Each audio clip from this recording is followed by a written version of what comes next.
So we are in the frame, let's call it post-humanist. Oh. Okay. So we are working within the frame which is called post-humanist, but from my perspective it's more about relationship between the objects or the so-called non-human actors and the actors, or the way the social groups are constructed, or the way society works today. So within that context, we should also rethink the memory studies as well, in the way what kind of, to which extent, if any, things can be the agents in creating social and memory practices. And therefore I will try to introduce the idea of Igor Kopytov, who says basically that similar to people, things have biographies. And also underneath there will be ideas of Latour, who tells that social reality owes its stability to things. So things are important actors in the social order. However, these things are not stable in a way. So the meaning of things changes, and there are two ideas to develop in that terms. So Latour talks about mediators and intermediaries. Intermediaries transport the meaning without any deformation, while mediators do the form the way we perceive things. So how do we examine these things? For instance, through errors, when suddenly our car broke out and we cannot go to the work, for instance. And then we realize that intermediary, our car, which was before easy tool to use, suddenly appears in its whole significance. So I would like to talk about one particular object to trace its importance in memory practices, which is bread. So this is the plan, basically, of the presentation. So I will trace different biographies of bread. One is agent in social networks, another is bread as a currency, then bread as a container, bread as a substance, then bread as an embodied connection to bread connected to the embodied rituals within groups of survivors, and as a narrative bond. Okay, so according to Igor Kopytov, not only individuals but things as well have biographies. In looking at a thing's biography, one tries to find answers to questions about its production, its history, within which the most significant feature is its recognizable ages of its life, and how its use has evolved through the time and space. That perspective will enable us to see the social values and interactions of groups mirrored in the materialized dimensions of things. In the text, therefore, I would like to look into severely deprived material life of Nazi concentration camp prisoners and their everyday struggle in a different manner from the one we are accustomed to, by taking a more materially oriented approach and focusing on the particular object, bread. So now the first example. In the concentration camps, bread was a major food type and a great treasure. Its arrival was the main point of the day, awaited with the great anticipation by the prisoners, who created rituals and tools connected with food, which in turn allowed them to shape social relations. Among many objects, such as sharpened spoons used as knives or cutting and spreadings, for cutting and spreadings, instruments were created to promote the fair distribution of bread. Because bread was given out in loaves, as you can see in the picture, inmates had to share it in this quotation. During dividing, discords arise that one got more and another less. Hence, and those end of quotation, hence, to resolve arguments, specially designed scales were introduced, or a prisoner was assigned the role of a righteous judge, thereby gaining additional respect and a better position. In that context, exceptional skills often related to operations on things play a much more significant role than one may expect. An excellent example of this phenomenon is an account from Koncentrationslager Majdanek, where on the basis of skills connected to food management, the institution of the family was set up. It contained the roles of head of the family members, and dependent ducklings. Here's quotation. We were selecting on various criteria: age, lifestyle, views, interest, or ordinary human sympathy. The head of the family is the one who divided bread and in general was in charge of food. Parcels were taken to her when the packages started to come. Rutabaga and potatoes were brought her, she had to make ends meet. In the family there were a division of labor. and none of the members shirked from work. Drones were expelled from the family or left voluntarily. However, in many families, there were ducklings. People were helpless, distracted, physically weak, elderly, or of a very young age. Their survival of the camp is thanks in large part to the local families. The unofficial formation of the institution of family based on a homophilic mechanism was very important for the survival of the prisoners. On the one hand, the job of taking care of food represented a privileged position. On the other hand, it was a special manipulative skill concerning bread that predestined individuals to take a leading position in the group. The camp family was sometimes replaced or functioned at the same time as more spatially and numerically limited domestic, friendly, or collegial relationships. In creating this type of alliances, bread was the crucial intermediary.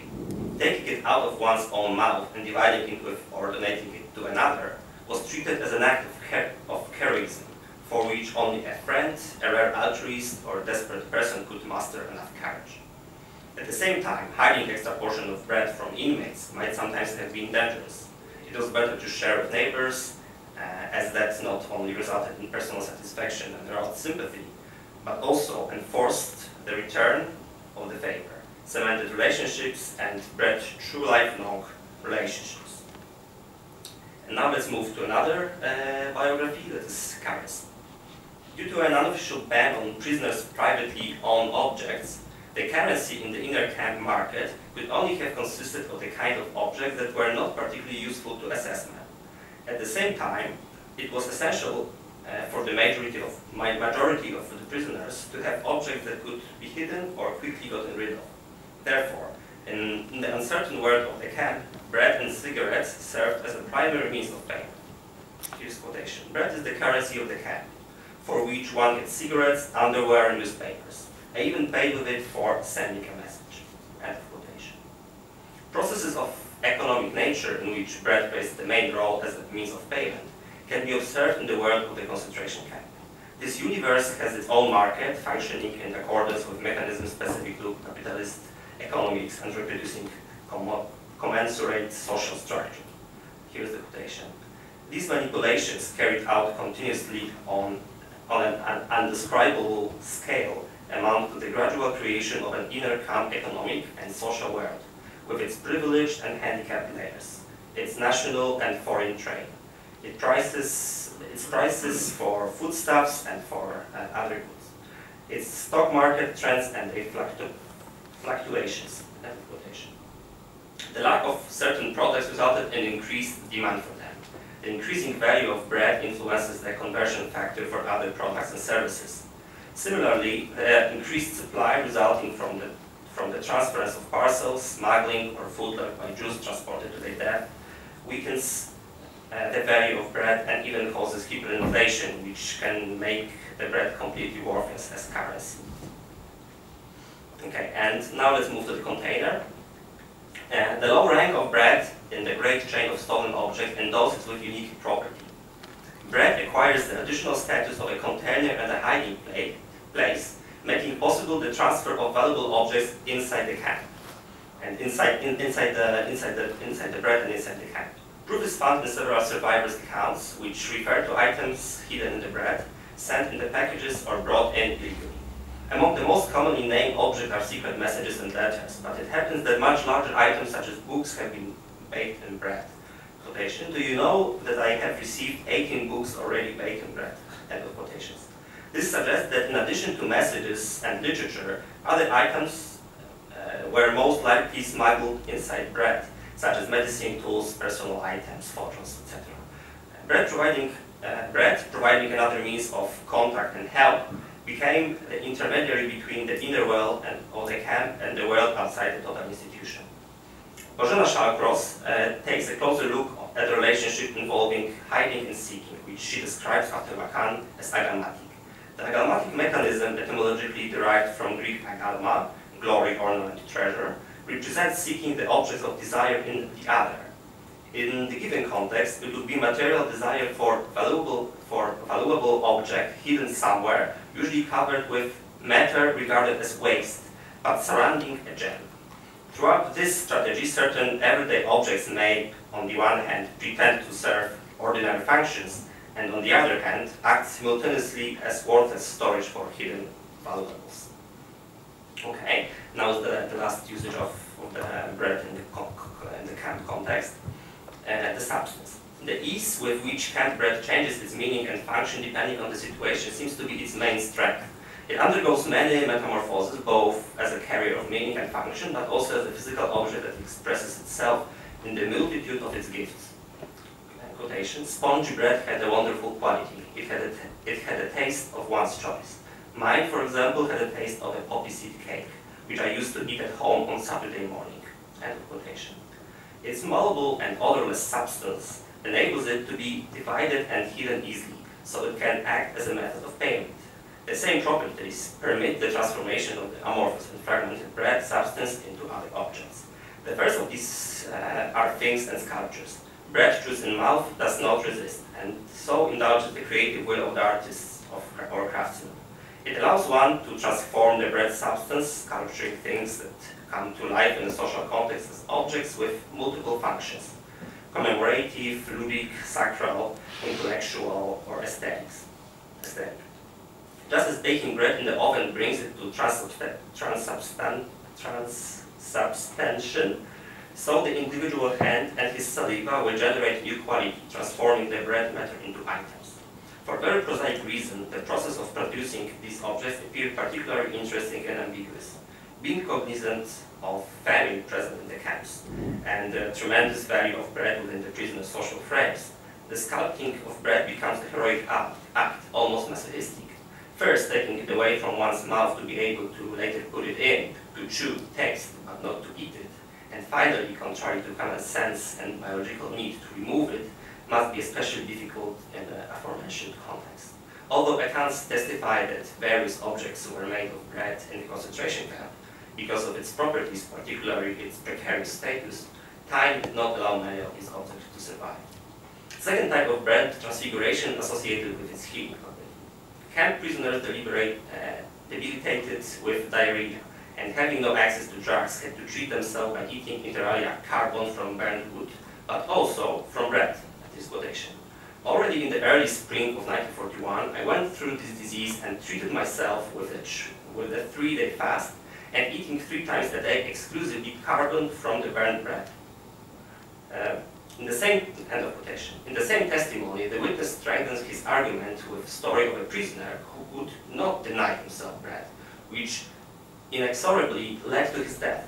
In this particular context, the bread reveals its veiled ambivalence, named and described by Derrida in terms of Plato's pharmakon, which is simultaneously medicine and poison. The last type of bread, metamorphosis, is associated with dimension of faith and sanctity, and the transformation of bread into the host imported from many Christian prisoners. Quotation: Christmas Eve had a religious nature on block 89. A prisoner, a Catholic priest, obtained bread and replaced it with the host. Okay, now we're moving to a more memory-oriented sphere, which is emotive rituals, or memory in the body. In the testimony of concentration camp prisoners after the war, one can notice a specific attitude that they express when mentioning bread. They pay the utmost respect to it, cannot stand the sight of decaying bread, and are afraid of running out of it. Hence, they gather it, store unmeasured quantities of it, and never throw it any away. And here's quotation: I think of the importance of bread for life, then and now. I gently place the uneaten, non-kosher sandwich in a bag and reverently carry it home. End of quotation. In addition, years after the war, bread is still the object of such strong desire, biologically inscribed in the body, that former prisoners' taste buds self-activate at the sight of it. The camp experience of survivors is not only reflected in their attitudes towards bread, but is also expressed in embodied rituals and habits, which represent a special type of memory connected to bodily practices. Here are quotations. My first question when I get home from work is there bread? And is there enough of the bread for dinner and breakfast? I do not let myself treat on breadcrumbs, which I feed to the birds. What people around find funny for me is kind of ritual, since for many of the prisoners, bread saved their lives. And another quotation: I collect every crumb of bread and instinctively put it into my mouth, which is often followed by a smile from my family. I feel birds with the remnants of food. Another quotation. Moreover, from time to time, I hide something surreptitiously for later. I'm sorry. And another one. I mean respect for our food, especially bread. In the camp, I always dreamed that the day would come when the 1 kilogram loaf of bread would be only for myself. That is why I do not allow myself to throw stale bread away, and I eat it no matter how tough it is. I've been having periods, because that is probably what to call it, when I do not use a knife to cut the bread, but I use my hands. And quotations. Just as thinking about bread and its taste during imprisonment evoked memories of home, when sent by the family and ensuring the continuity of belonging to it, so after the war, for many survivors, its qualities recalled the reality of incarceration and may have revived traumatic memories. As in the reference to his quotation, certain things that are so etched in my memory, or maybe in my sense of smell, are the memories. End of quotation. Many rituals and ways of handling the bread in the present were formed during imprisonment, which as an experience does not stop resonating with and echoing events of the past. That particular resocialization may be fragmentary observed in the context of everyday life and embodied rituals that reflect their reverent attitude to bread, thus becoming both a reminder of the past and a symbol of certain values. Additionally, these habits are often transmitted intergenerationally between generations, and can be seen mirrored in the beliefs or practices of the second or third generation. Respecting bread means also respecting life, especially the frail and the weak. This is why bread is used to feed birds. This quotation comes. Bread was the most holy object in the house. They almost worshipped it. Every piece they ate was like, I don't know, like reliving the moment they almost died of hunger and were saved by the piece of bread.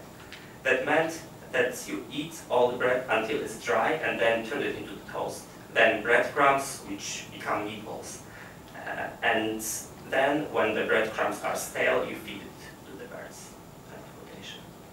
Differences in the way former prisoners handle bread are sometimes painfully recognized by the family members or by the people who witness those oddities in behavior, perpetuated mechanically or unconsciously, and often against the survivor's will.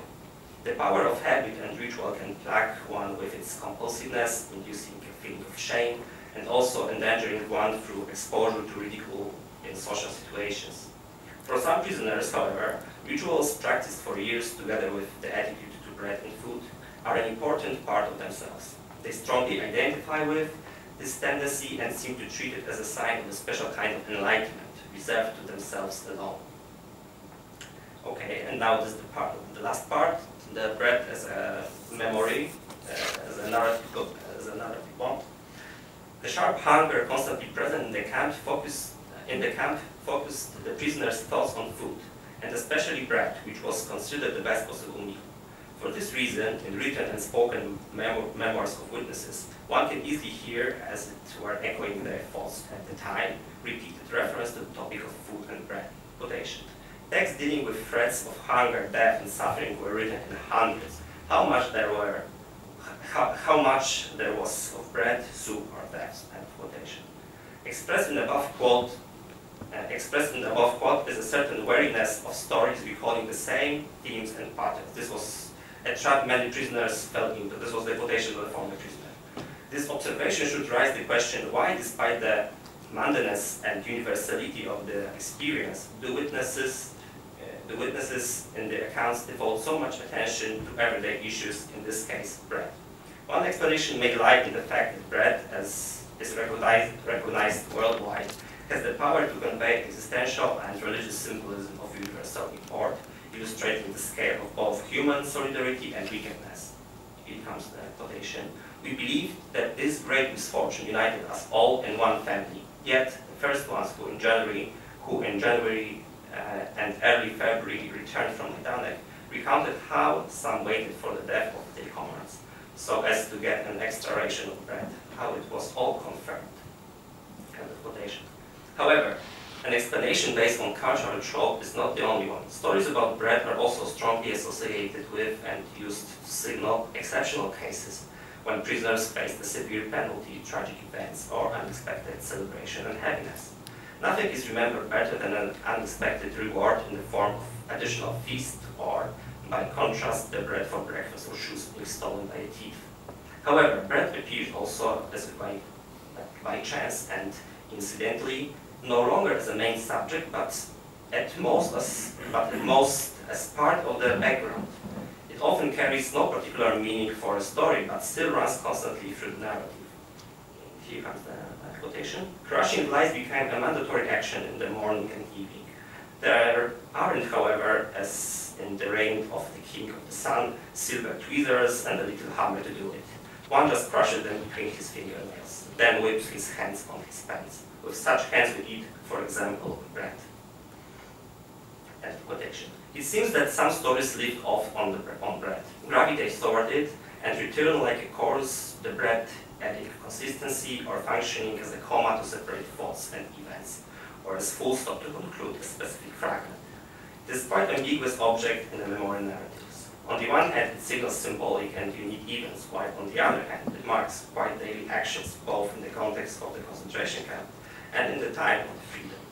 Permanent repetition of the topic of bread in the background of the stories may reflect the rhythm of everyday life in the camp, with irresistible thoughts of bread hunting inmates day and night, as well as marking the passage of time measured by the widely described highlight of the day, namely the distribution of bread and soup. In addition, bread most likely had such a strong affective impact on prisoners that it stimulated their attention to unimaginable levels and influenced the way they remember things and events, which could explain in part why it occurs so often in testimonies of former prisoners and survivors. So in conclusion, keep it very short, very short conclusion. After the war, bread becomes a symbol of prison life, intensively used by survivors in their accounts. However, the memory of the camp is also conveyed through everyday practices related to bread, showing the great respect in which it's held and recording the rituals and habits of camp provenance, which, though not always conscious, from an embodied and living memory of the time. But bread is also present as a narrative element that illustrates deeply symbolic events, both momentous and dramatic. Its function at the narrative level seems to be the bonding of what is prosaic and what is extraordinary. On the one hand, it helps the story to flow steadily and circularly in the rhythm of meals given from one day to another, creating bridges within the story. On the other hand, it indicates events of another order, of universal or incidental significance, which are engraved in the memory as constructions bonded with bread. Thank you. Now, the word to the reviewer, Professor Jeffrey Oleg. Green button? Yes, no, not the green, but yeah. Okay, yes, good. Hi, thanks for that paper, very interesting. The talk in some ways threw me a bit because you reversed the usual problem. The usual problem is that the talk doesn't provide enough framework and you say, well, but in the paper you said this, this, this, and this. In this case, I found actually that they did the opposite, that I was very grateful for the framework you presented in the first 5 minutes of the talk, because that's what for me was missing from the paper. Telling us, you have basically 2 sentences at the beginning of the paper where you refer to Latour and posthumanist perspectives, and then even lay out the framework of what's going to come. I think you did that very well in the talk. So on the revision, I would encourage you to spend more time on that kind of apparatus. And we could talk, and we'll talk a little bit about how to interpret bread and deep cultural meanings and things like that. But the real goal in a workshop like this, I think, is that you want to know what you have to do with this to get it published and have it as a professional credential. So that's what I want to try to help you with. So the first point I would say is apparatus. That is, you have to say what you're going to say, you have to say it, and then you have to say what it is that you've said. But not make it look that way. Right? But I could use a little bit more at the beginning of the paper of your saying what you're going to say and why you're going to say it. I mean, it's the same example. if I want to spin my chair, I keep my feet on the ground and I push. But if I'm not allowed to put my feet on the ground, it's very hard to spin my chair. So when you're writing a paper like this, you always need something to push on. And the unfortunate part of that is that it encourages us all to develop straw men. That is, exaggerate other people's weaknesses. And so I'm not encouraging you to exaggerate other people's weaknesses, but I am encouraging you to locate the problematic that you're addressing. So here are your options. Two different literatures, both almost get it, but don't get it quite right, and if you combine them, then it will be the perfect solution. Or somebody else got something wrong, or nobody yet has looked at ... Or, and I think this is the framework for your paper, the Latourian post-humanist agenda encourages us to look at the biography of things. Then you would, of course, have to describe that literature in some more detail. For example, here's one study paper or book that looks at it. Here are 7 others in long literature review. So that then you can show how yours is either like those other ones or it's different from those other ones. So part of the trick of writing a paper for publication is signaling to everybody exactly where it fits in a much wider landscape. And so I encourage you to do more of that. You already started, say you got 50% of the way there from the paper to the talk. If you can go 50% more, then I think you'll be there. And then, of course, say it all at the end again. Obviously, I'm exaggerating, but apparatus. The truth is that there are templates out there in the journals, and for better or worse, we know we have to figure out what they are. There's no a priori reason to think that every good idea is 8,000 to 10,000 words long, but every journal article is 8,000 to 10,000 words long. There's no good reason that every piece of music has to be structured A, B, A, but Mozart and Haydn made pretty good careers doing that. So we have to figure out that template and follow it. The main question I want to see you answer in providing that apparatus or more of that framework is, what is the value added of describing bread as a thing with a biography? That is, what would we miss? What would we get wrong? What did somebody else get wrong or miss by not doing that? So in other words, what problem does your paper solve?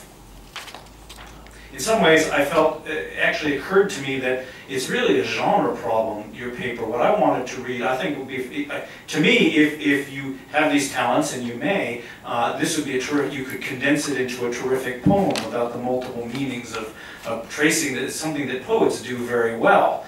But the value of the poem is sui generis. The question is, and you need to be very explicit about this, what do we get by describing it in this way that we wouldn't get if we didn't do it? And why is that a serious problem? And so I'd actually like to hear you say more about that. Some of the things I was surprised with, just other meanings, other uses of bread, and culturally situating bread. So for instance, you couldn't do the same thing with bread if you were talking about Chinese survivors, because China is not a bread culture. That also raises the question, though, about the very specific nature of meanings of bread in Western culture. So, for instance, and even just in the memory literature, you know, the most famous use of something bread-like in the memory literature, of course, is Marcel Proust's Petit Madeleine. That this is a, you know, he bites the cookie, the bread, the roll, whatever it is, and it transports back as an agent in memory. In Jewish culture, the importance of matzah as something that is associated with exile, with an interstitial time, I think is worth examining. And then, of course, contrasting to the cultural meanings of bread, for instance, in the Catholic Eucharist. And so that raises the question about what is specific about the Jewish construction of bread as concentration camp survivors. What would you expect to find if you had interviewed or looking at the narratives